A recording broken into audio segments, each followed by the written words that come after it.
प्रिय मित्रों, CMPC YouTube channel पर आपका स्वागत, अभिनंदन।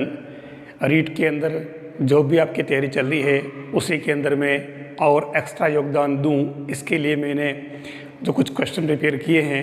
क्वेश्चन लगभग वही हैं, टॉपिक वही हैं, हल्का सा जो चेंज आता है।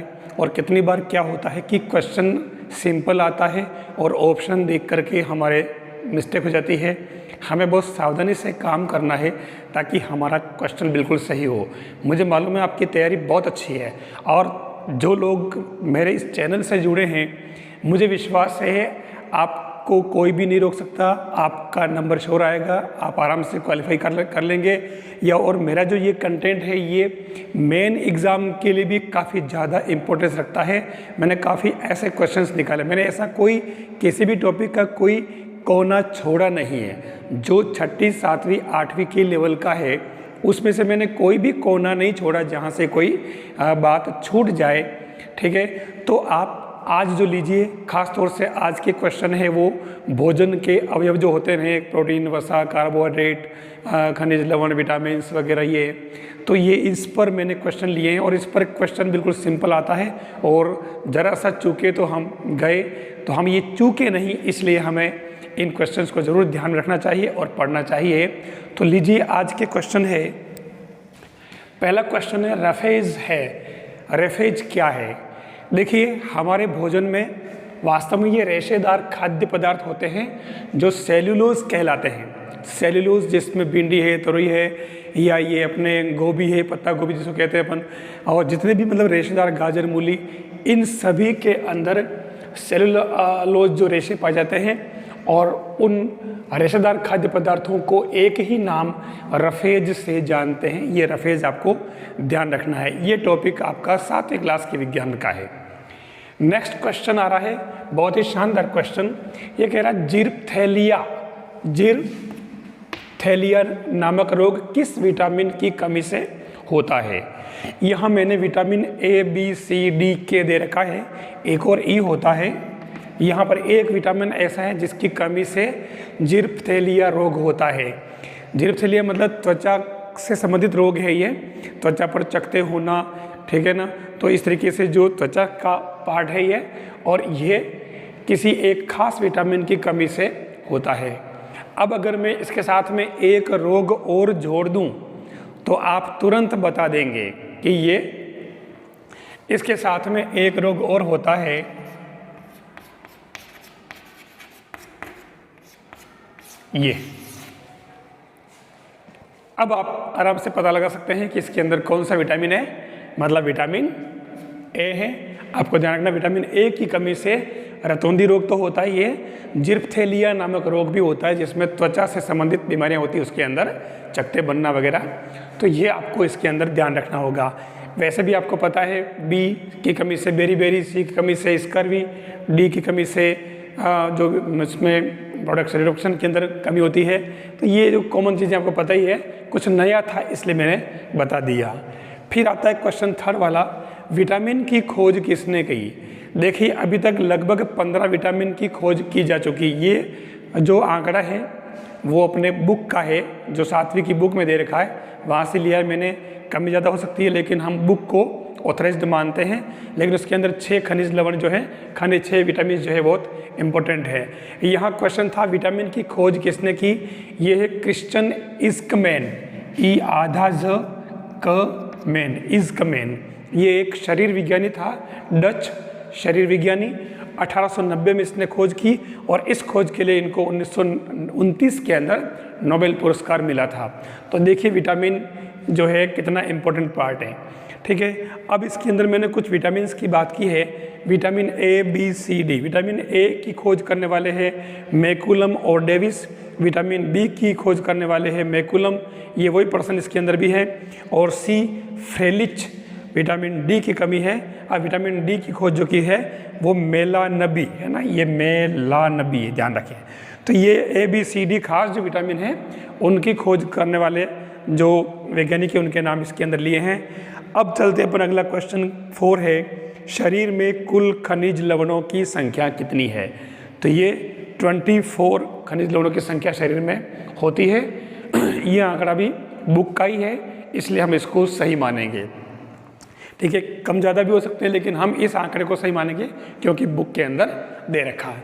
अब इसके अंदर अगला जो है 5वां क्वेश्चन सबसे इम्पोर्टेंट, ये क्वेश्चन लगभग अधिकतर पूछा जाता है और हम अधिकतर इसको रॉन्ग कर देते हैं। सबसे अधिक ऊर्जा का स्रोत हमारे शरीर के अंदर वो वसा होता है, कार्बोहाइड्रेट नहीं, ध्यान रखना। और ये ऊर्जा के केंद्र कहलाते हैं। हमारी चर्बी के अंदर जो वसा होता है वही ऊर्जा के केंद्र होते हैं और वसा ही हमारे शरीर में सबसे अधिक ऊर्जा का स्रोत होता है। फिर क्वेश्चन 6 में मैंने कुछ खास बात ली है, भोजन के अवयव। भोजन के अवयवों को 3 भागों में बांटा है, वृद्धि और विकास, शरीर निर्माण और सुरक्षा प्रदान करना। हमारे शरीर की वृद्धि और विकास में सहायक कौन कौन से हैं?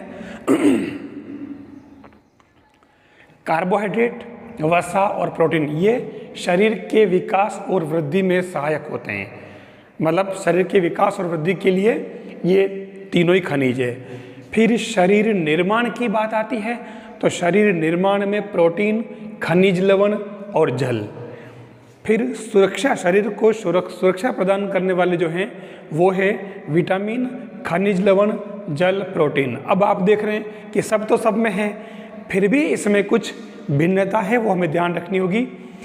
वृद्धि और विकास के लिए खास तौर से ये ग्रुप है, ध्यान रखना। शरीर निर्माण के लिए ये ग्रुप है, कुछ तो अलग है, ये देख लेना। इसमें खनिज लवण नहीं है, ध्यान देना। और सुरक्षा प्रदान करने में सबसे खास बात आती है विटामिन। ठीक है, प्रोटीन तो सबके अंदर मिलेगा, ठीक है, लेकिन सुरक्षा प्रदान करने में खास तौर से हमारा जो है वो विटामिन है वो, और इनमें किसी में नहीं आ रहा है। विटामिन जो है शरीर को सुरक्षा प्रदान करता है, बीमारियों से रोकना करना वगैरह। ये तो ये एक बहुत ही इम्पोर्टेंट क्वेश्चन है, आपको इसको ठीक से देख लेना चाहिए, है ना। वृद्धि, विकास, शरीर निर्माण और सुरक्षा प्रदान करना, तीनों अलग अलग पार्ट है, बहुत ही इम्पोर्टेंट चीज़ें हैं जो कुछ अलग हट करके हैं, ध्यान रखना। फिर आता है क्वेश्चन 7, 1 ग्राम कार्बोहाइड्रेट से प्राप्त ऊर्जा कितनी होती है? वो 4 कैलोरी ऊर्जा, ये अपने याद रखना होगा। फिर आता है क्वेश्चन 8, 10 से 18 वर्ष आयु वर्ग के लिए भोजन में जो मात्रा होनी चाहिए वो कितनी है? ये यहाँ लिखना था 660 मिलीग्राम।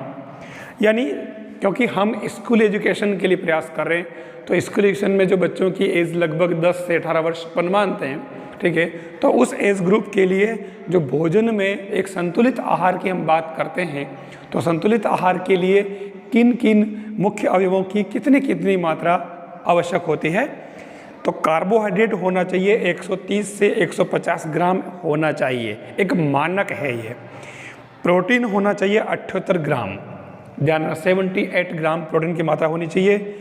खनिज लवण जो है वो 660 मिलीग्राम, ये मात्रा होनी चाहिए।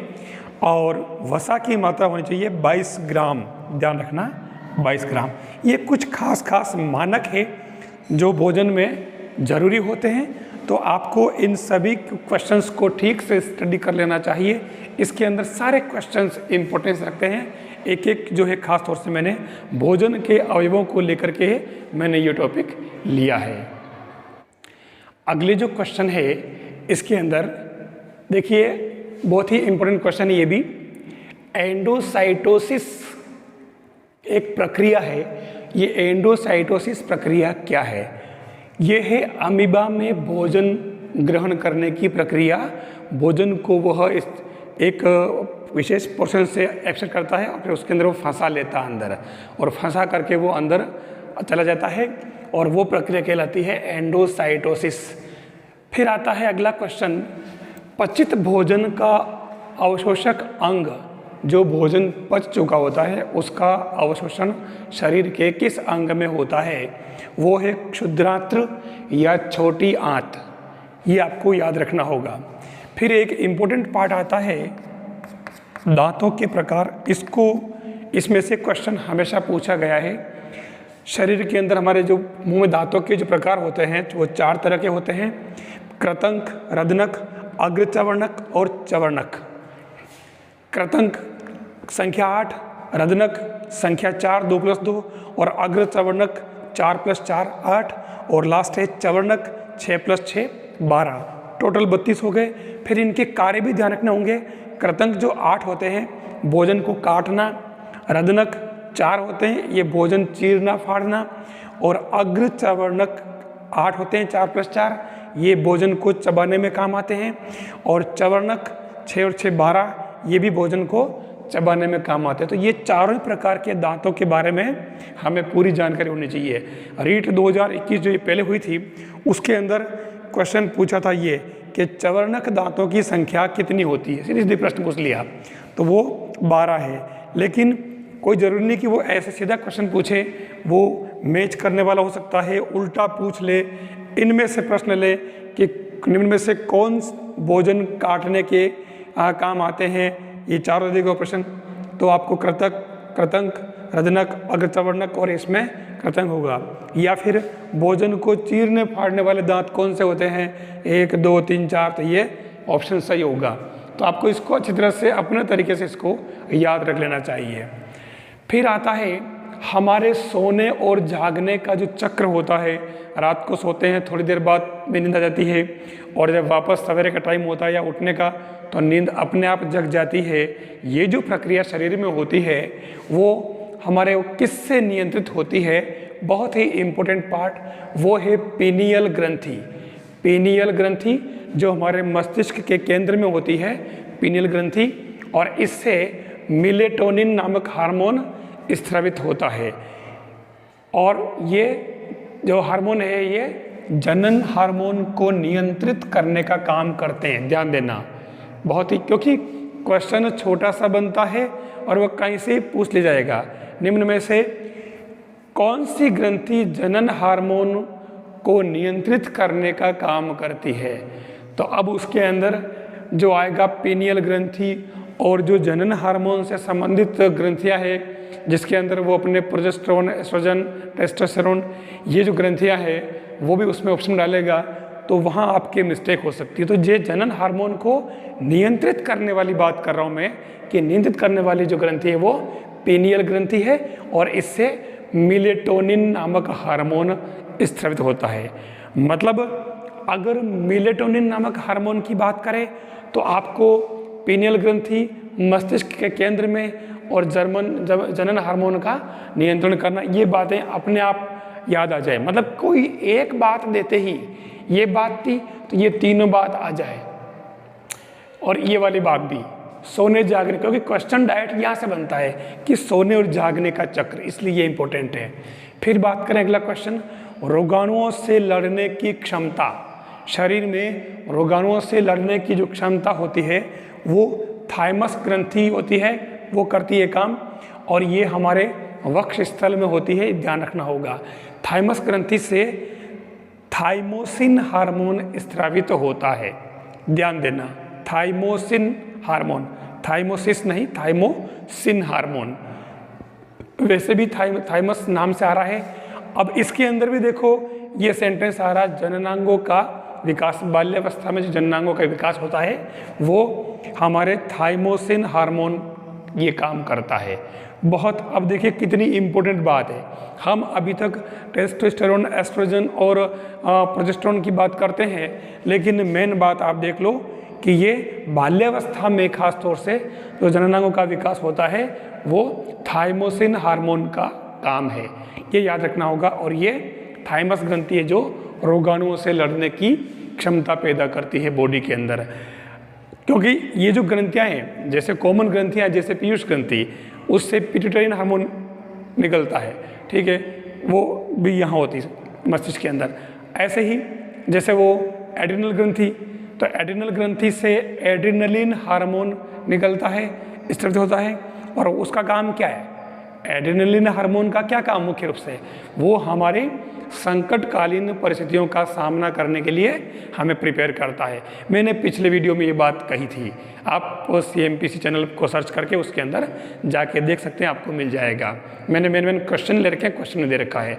इसके अलावा एक क्वेश्चन और मैंने खास बोला था, क्योंकि ग्रंथियाँ और हार्मोन की बात आ गई, तो ऑक्सीटोसिन हार्मोन सबसे इम्पोर्टेंट हार्मोन, ध्यान रखना।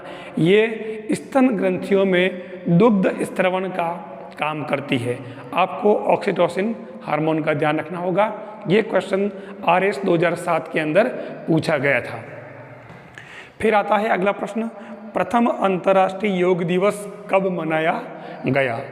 वैसे तो हर साल मना रहे हैं अपन अब 21 जून को, लेकिन ऐसा सिंपल क्वेश्चन हम कितनी बार लुढ़क जाते हैं, ध्यान नहीं रखते हैं। तो अभी हमने 8वां मनाया, अगर हम हर साल वो याद रख लें कि इस साल कौन सा मनाया फिर कौन सा मनाया, तो भी हम सन का पता कर सकते हैं। या अगर सन याद रह गया, क्योंकि जो प्रथम मनाया वो 21 जून 2015 को मनाया गया। दुनिया के 177 देशों द्वारा इसको मान्यता मिल गई। उसके अंदर संयुक्त राष्ट्र संघ द्वारा इसको दुनिया के 177 देशों में मान्यता मिल गई थी। तो हर वर्ष 21 जून को मनाया जाएगा। तो हमें याद क्या रखना है, 2015, और अभी इस साल जो मनाया है वो 8वां है। आप इससे काउंट करके देख सकते हैं। सन ये याद रखना और कौन सा वहाँ मना रहे हैं ये हमें याद रखना होगा।